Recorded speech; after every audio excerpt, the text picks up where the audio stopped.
Happy New Year. This presentation is based on the significant changes and amendments in the IATA DGR 64th edition for 2023. Should my interpretation differ from yours, please leave a comment so we can learn from you. Thank you in advance. All right, so we have the amendments and changes right here. And for record of addendum, we have notes added to the record of addendum table. But before we go to that, let's define the term addendum in the context of the Dangerous Goods Regulations. An addendum to the Dangerous Goods Regulations is a document containing changes by ICAO to the contents of the technical instructions for the safe transport of dangerous goods by air, or to reflect changes to the content of the Dangerous Goods Regulations. So we received the addendum after changes come forth, either by ICAO or by IATA, after the current manual has been published. For your information, we have our first addendum, which was posted on the 15th December 2022, and it's effective 1st January 2023.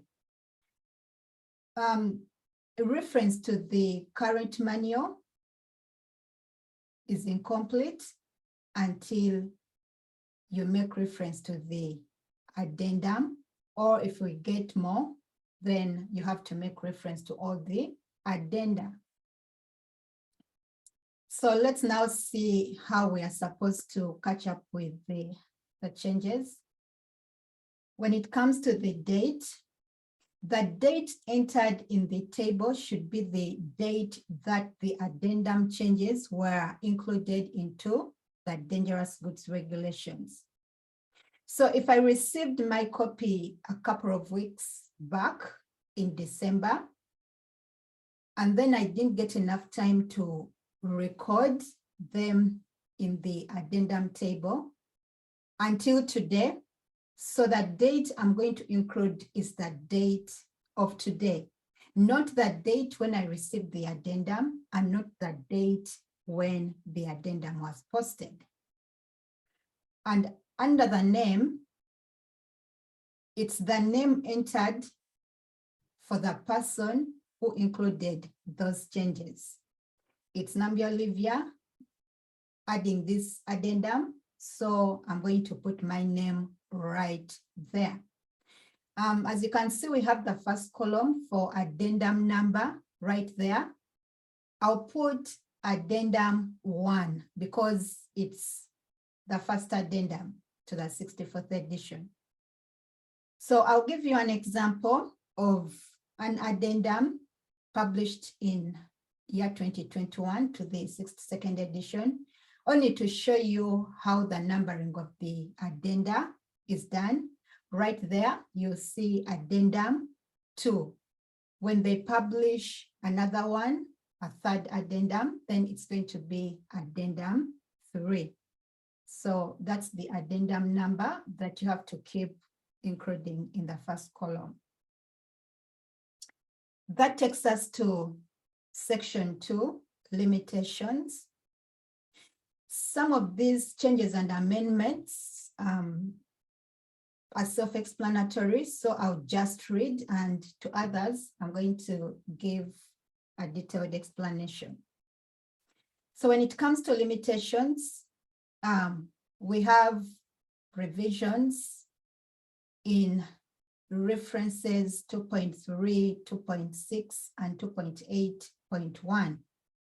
And when it comes to the dangerous goods carried by passengers or crew requirements, they are telling us that the provisions for battery-powered mobility aids have been revised to identify that batteries only need to be removed when the design of the mobility aid does not provide adequate protection against damage to the battery.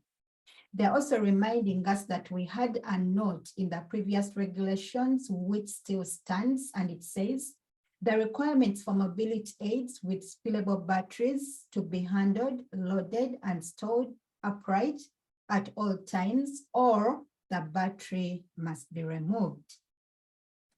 So that takes us to 2.6, dangerous goods in accepted quantities. And they're telling us that there's a revision to paragraph 2.6.5.1 to clarify that a package containing dangerous goods in accepted quantities may also contain goods not subject to the regulations.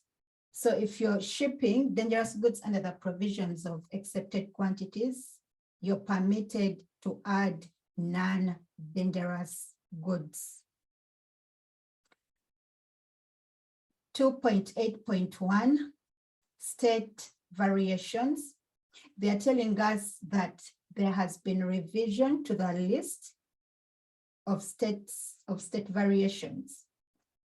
So we have new states that have filed restrictions with IATA, and we also have states which have amended their variations. So you need to check that out. That takes us to section 3, classification. For classification, we are going to see some revisions.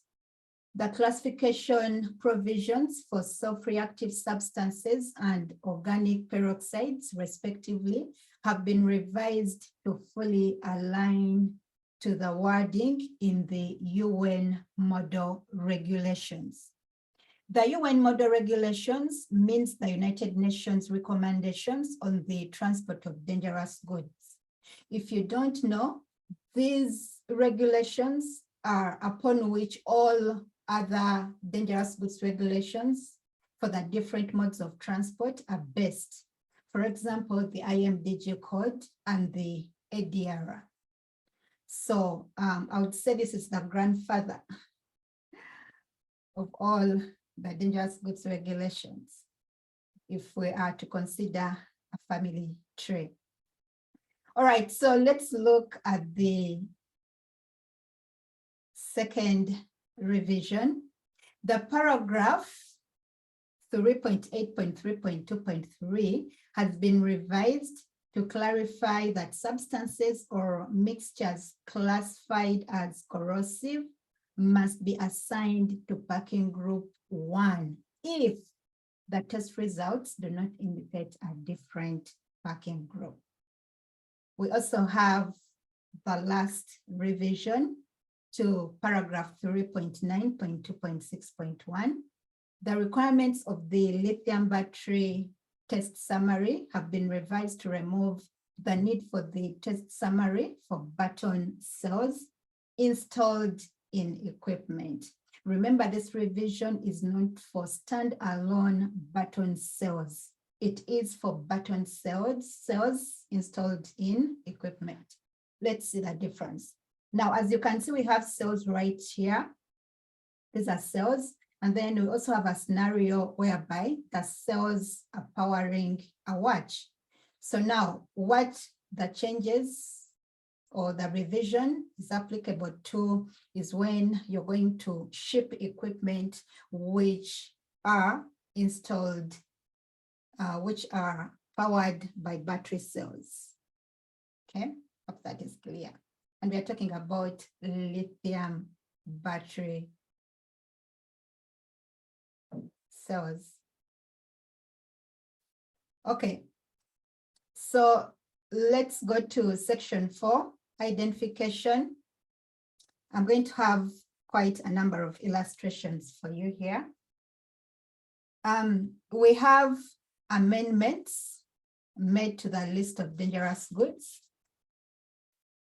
Change of the maximum net quantity per package on cargo aircraft only for UN 2794 batteries wet filled with acid, UN 2795 batteries wet filled with alkali, and UN 3292 cells containing sodium from no limit to 400 kilograms. These articles must be packed in a UN specification packaging for which the limit is 400 kg. Okay, so these are the 3 UN numbers referred to, and they're telling us that the amendment or the amendments were made to the cargo aircraft only shipments. Right now, we have maximum net quantity amended from no limit to 400 kilograms. I'll show you one of the UN numbers. And they're also telling us that the shipments must be packed in a UN specification packaging for which the limit is 400 kg.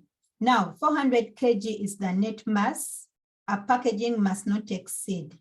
Remember, we have several containment systems. We have packagings, and for air transport, we only have packagings, and we also have intermediate bulk containers.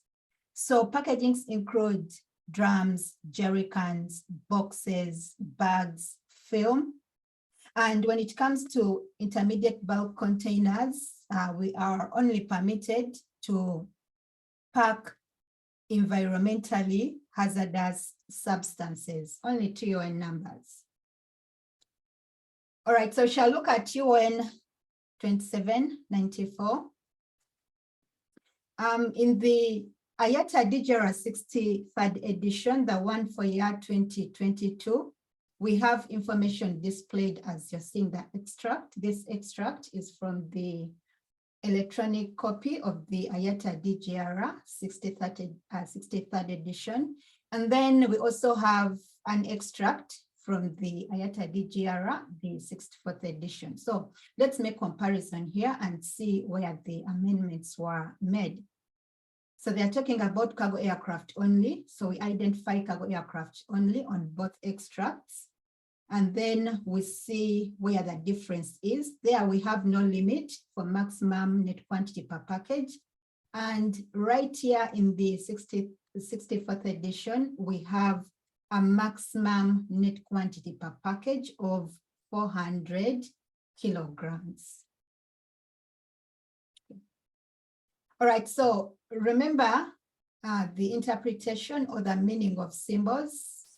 When you see a triangle in the first column, that means that changes were made to either that figure, that table, or a paragraph. So we need to take note of the symbols. Okay, so that takes us to the second amendment. And right here, we get to see that we have a new special provision added to UN 3171 and 3528, 3529, 3530, 2990, 3072, and UN 3166 entries. So let's see. We are going to look at one example also here, that is UN 3171. In the 63rd edition, we have one extract, and in the 64th edition, we have the second extract. So as you can see, the amendment was effected to the column of the special provisions, and there we go. So in the first extract of 63rd edition, we don't have special provision A154. But as you can see, we do have it in the 64th edition. So find time, go read the special provision A154 and try to understand the requirements if you're shipping UN 3171. That takes us to the next new entry. So here we do have a new entry, which is UN 3550, cobalt dihydroxide powder. If you look at the 63rd edition, you will not see this entry. but in the 64th edition, we have it. So as you can see, we have a proper shipping name, cobalt dihydroxide powder, and we have a descriptive text saying containing not less than 10% respirable particles. The percentage of the respirable particles must be more than 10% for your shipment to qualify to be shipped under this entry of UN 3550. Hope that is clear. So let's also take note of the fact that this UN number or that proper shipping name cannot be shipped under the provisions of limited quantities. That takes us to the next one. We have addition of special provision A4 to UN 2922, corrosive liquid, toxic, not otherwise specified. And we also have an addition of special provision A5 to UN 2923, corrosive solid, toxic, not otherwise specified. So let's take an example of UN 2922 and see where that amendment was made. Right here in the first one, in the first extract, as you can see, in column M, we don't have special provision A4 as we have it in the 64th edition. So for the current edition, kindly go read special provision A4 as well when shipping UN 2922. That takes us to the next. So the next amendment right here is the reclassification of UN 1891 ethyl bromide from division 6.1 to class 3 with a division 6.1 subsidiary hazard. So let's see what we had in the 63rd edition. The extract looks like that. And for the 64th edition, we have the last extract. As you can see right here, they are showing us that we have a symbol which signifies that changes were made to that entry. So they're talking about class or division column, which is column C. And for the 63rd edition, we have 6.1. When it comes to the 64th edition, we have 3, and in brackets, we have 6.1. Chances are that after maybe retesting this product here, this substance, it was found that it has characteristics for toxic substances. So because we cannot neglect any characteristics which reflect the presence of another class, so they had to add it for us in this column, as we can see it.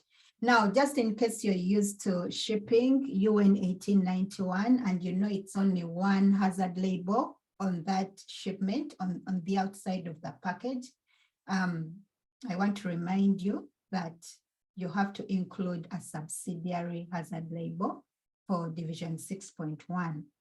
If you're one person who loves working in old documents by overwriting the not applicable information, I want you to remember to correct that part of the class when it comes to filling the shipper's declaration. All right, so let's look at the next one.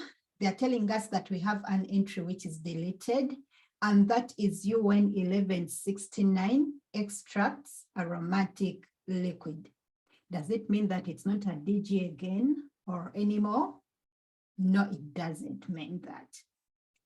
So it continues to say a change of the proper shipping name for UN 1197 to become extracts liquid for flavor, aroma, flavor or aroma. All right, so that means that instead of using UN 1169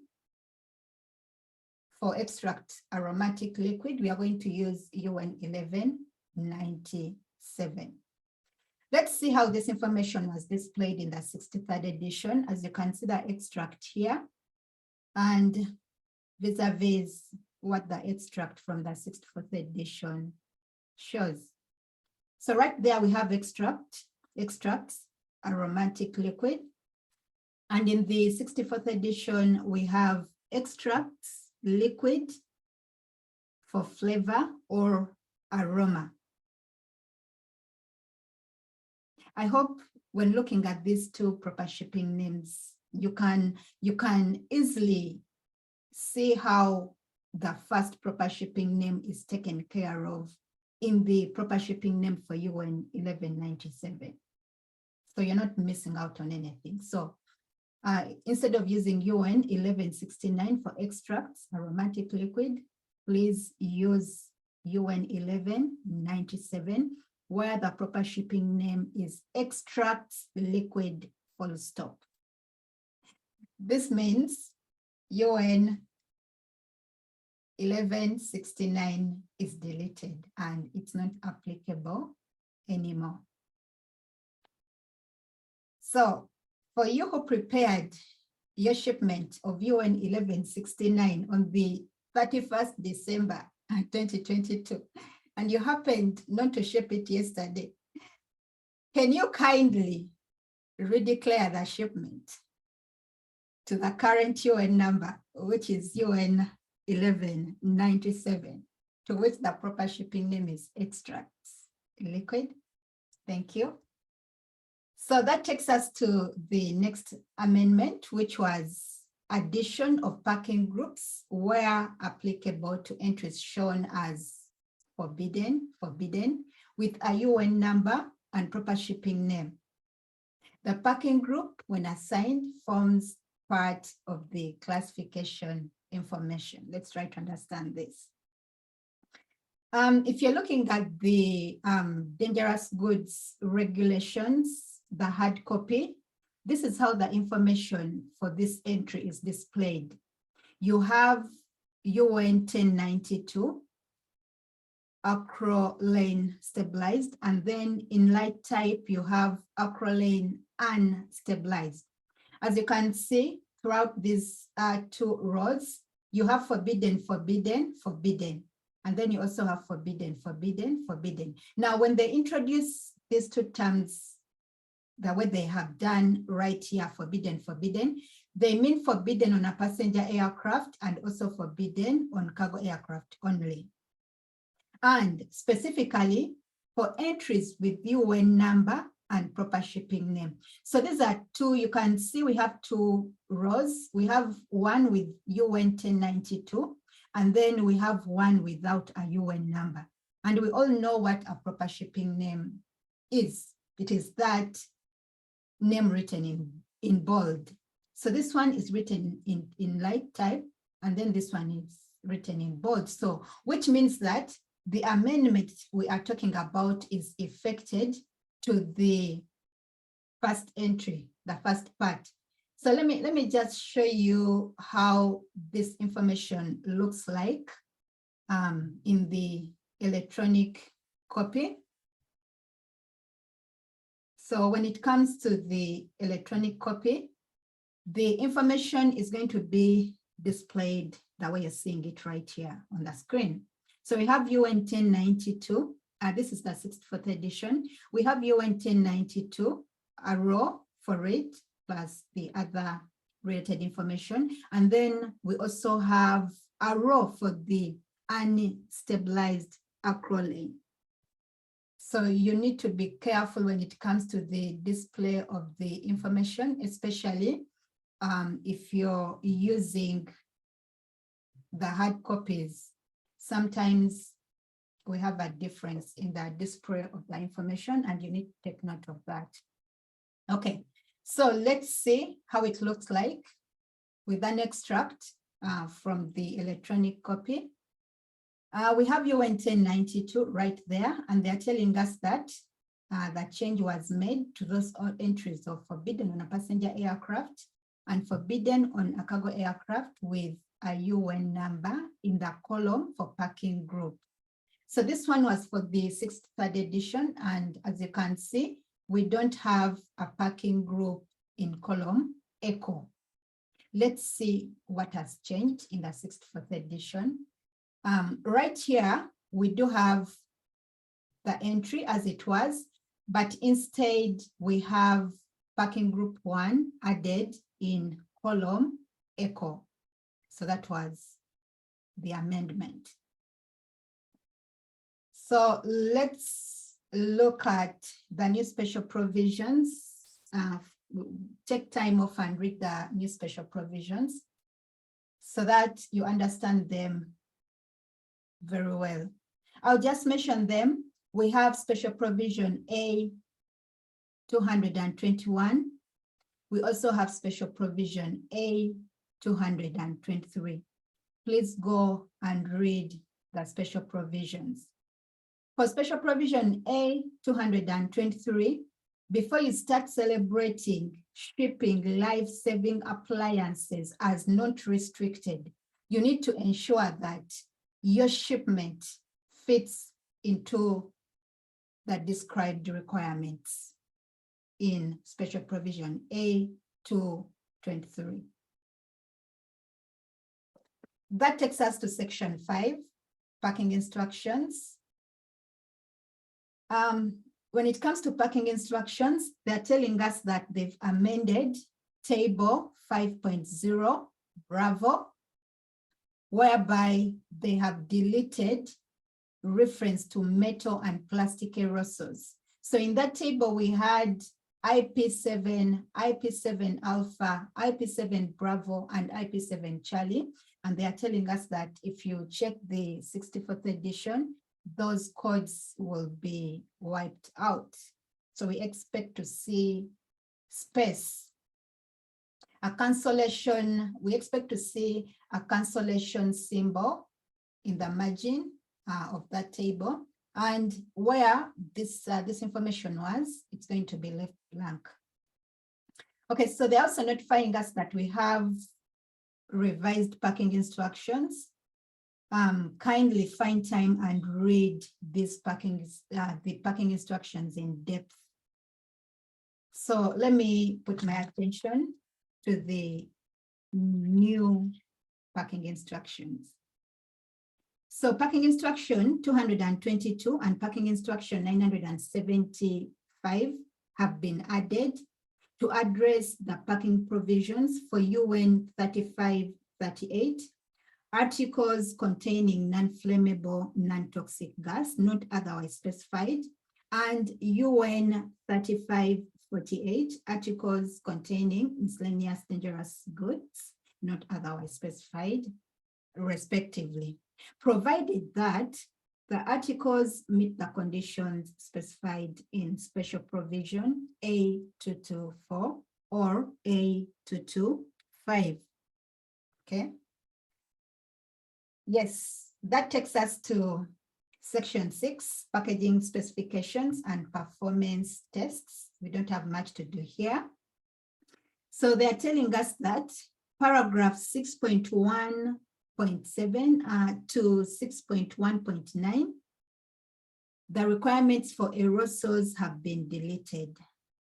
Paragraph 6.4.1 and 6.4.2, the provisions for the design, construction, testing, initial and periodic inspection of cylinders, including UN cylinders, have been revised. Lastly, paragraph 6.4.4, the provisions for the test requirements for aerosols and gas cartridges have been revised. Please take note. That takes us to section 7, marking and labeling. So in this section, under paragraph 7.1.5.5, they say that the lithium battery mark has been revised to remove the requirements for a telephone number. And then we have a transition period until 31st December 2026. So let's see. In the 6th third edition, we have this mark looking like that, the lithium battery mark in figure 7.1.c looks the way you're seeing it on the screen. And for the 6th fourth edition, we have one which is revised. The first one has an asterisk up and 2 asterisks down. Where the arrow is pointing is a place for telephone number for additional information. That's how it looked like in the 6th third edition. And for the current edition, which is the 6th fourth edition, we have no provision for indicating the telephone number. Remember, there is a transitional period until 31st December 2026.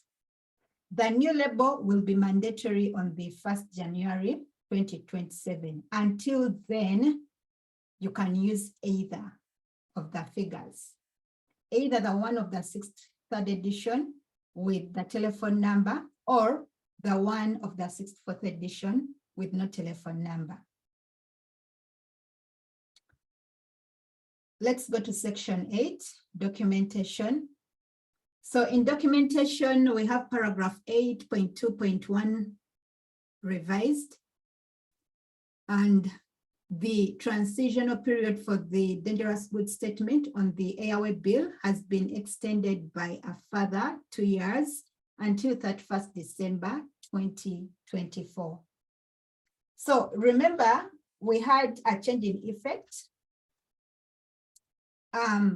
It wasn't in effect, sorry. So we had a change introduced to us, whereby in this other handling information box, the statement was dangerous goods as per Associated Shippers Declaration. We also had an old statement, which was dangerous goods as per Attached Shippers Declaration. Now, they're telling us that either of these statements is correct until the 31st December 2024. Just in case they don't extend the transition period, on the 1st January 2025, your shipments are going to be rejected if the handling information box is not having a correct statement, which is dangerous goods as per Associated Shippers Declaration. So let's look at section 9, handling. Paragraph 9.3.7. The provisions for replacements of labels on packages where the labels are found to be lost, detached, or illegible after acceptance have been revised to include a requirement for marks, such as the accepted quantity mark and limited quantity mark, to be replaced by the operator. Okay, so initially it has been the hazard labels, but now we get an introduction of marks, such as limited quantities and accepted quantities mark.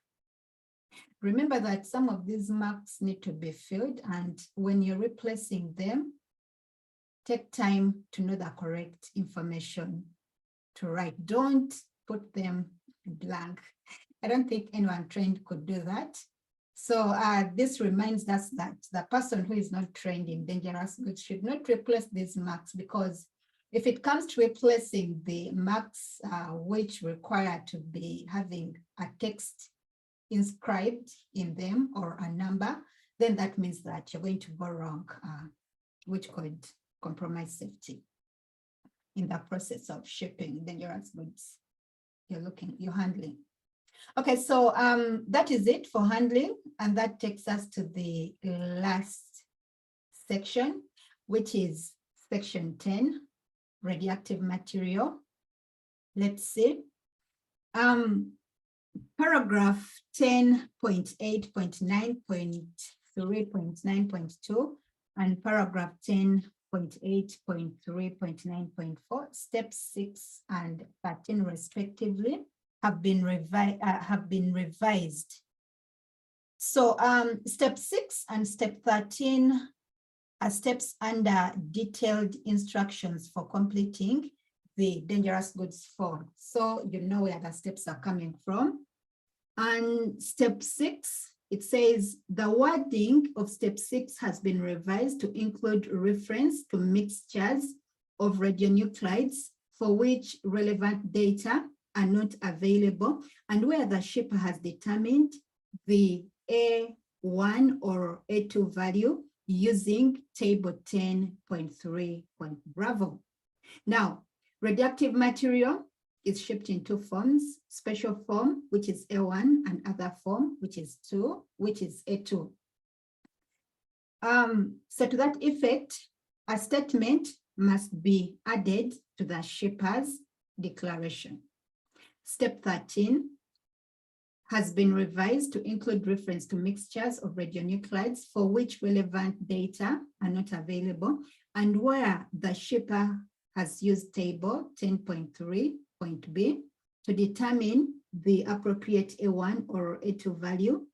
That reference must be made to the use of table 10.3.b, as well as an indication of the radioactive contents as specified in the first column of table 10.3.b. Let's look at this table they're referring to. So this is the table, and this table is giving us the best radionuclide values for unknown radionuclides or mixtures. Now, if we have unknown radionuclides or mixtures, that means we have non-radionuclides or mixtures somewhere within the regulations. So when they talk about referring to this step 13 right here, we have that last statement, which says, as an indication of the radioactive contents as specified in the first column of table 10.3b. Now, this is the first column of this table, and either only beta or gamma emitting nuclides are known to be present, or alpha emitting nuclides, but no neutron emitters are known to be present. And then the last one is one where neutron emitting nuclides are known to be present or no relevant data available. So you have to pick or select one which is applicable to your radioactive material. So let's see. Now, remember the other table referenced where reference is made is for unknown radionuclides. So the one for the known radionuclides or common radionuclides is table 10.3.alpha. So we have two columns, a column for A1, which is special form, and a column for A2, which is other form. So the unit of measurement used for radioactive material is TBQ. Now, if your radionuclide is known, you're going to come to this column here, the first one, look it up, and then if it's special form, then you're going to go under A1 and see the maximum permitted. The maximum permitted, or the what you shouldn't exceed for that specific radionuclide. So you have the maximums here, either under A1 or A2. All right, so let's see. So in this case, we are going to see how the shipper's declaration is going to be completed, specifically that part where the amendment relates. All right, so you come here within additional handling information box, add A1 value is determined using table 10.3.b. Note, each time they don't give us a specific statement, like they've not given us how to write that statement, the way you phrase that statement is not going to matter as long as the keywords are included within the statements. We come from different English-speaking background. So if you find A1 value is determined using table 10.3.b being incorrect, you can find a different way of writing the same statement, as long as we have a similar meaning. That was step 6. And for step 13, let's see how this text is going to appear. For example, if we're shipping A2 value, we are going to say A2 value is determined using table 10.3.b. Do you remember the other requirement of adding a text from table 10.3b in the first column? So this is where this text written in red is coming from. Alpha emitting nuclides, but no neutron emitters are known to be present. So in the first example, we had only one statement, and in step 13 requirement, we have 2 statements. All right, so we come to the end. We are going to look at the appendices. Not all appendices were revised, but a few, that is Appendix Alpha, Appendix Charlie, Appendix Delta, Appendix Echo, and Appendix Fox. For you to know what the revisions, additions, deletions were, kindly go and read those appendices.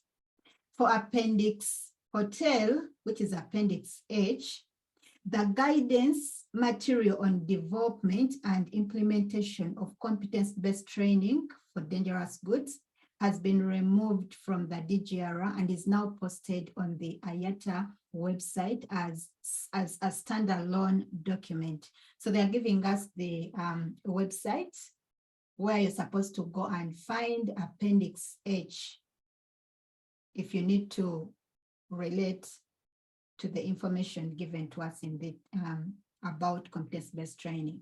So as you know, today, 1st January 2023, we are saying, or we've said goodbye to the traditional way of training dangerous goods, and we are effecting the requirement to train dangerous goods based or meeting the requirements for competence-based training and assessment. Okay.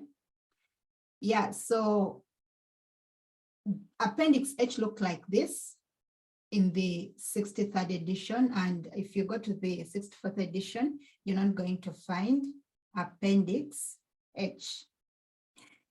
Thank you for watching. That was my input into making sure that we all understand the amendments to the 64th edition.